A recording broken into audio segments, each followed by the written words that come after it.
咁最近有唔少嘅租客反映咧，想話喺福田揾翻啲平靚正嘅小區，咁唔知舊舉嘅舊小區啱唔啱你哋咧？咁我哋依家身後呢邊咧就係我哋嘅福田梅林山啦。呢邊嘅景觀都唔錯，咁我哋目前咧呢邊總樓層大概係8樓，呢邊就係一個大嘅天台。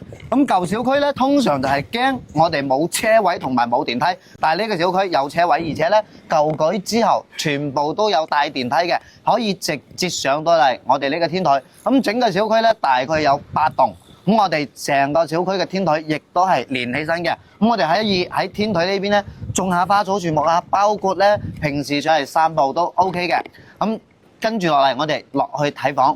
咁我哋依家睇緊嘅呢一套咧係8樓嘅一套3房嘅，整個客廳都算為比較大。陽台呢邊咧洗衣機全部都有噶啦。咁呢個方向咧就係屬於北向嘅，睇我哋嘅梅林山前面咧基本上冇乜遮擋，咁光線方面咧亦都足夠嘅。咁客廳裏面梳化、茶几同埋餐台全部都有噶啦。咁我哋所有嘅房間亦都係窗簾、床啊，包括空調、熱水器呢啲全部都有嘅。可以講拎包入住。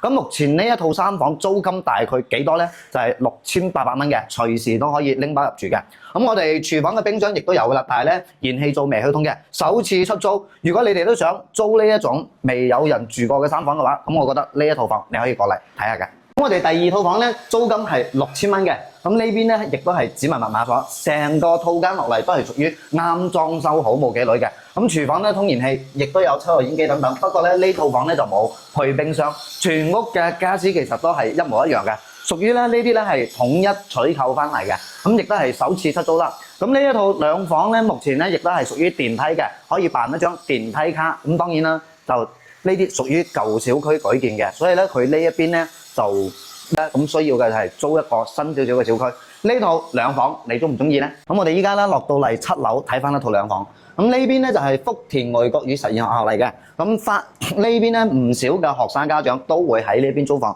咁陽台呢邊咧洗衣機全部搞好晒㗎啦。咁呢套房下其實有好多嘅電視啊，包括空調啊呢啲都未有裝嘅。不過咧家私電器都齊全。咁比我哋啱先樓上8樓嗰套咧就平咗200。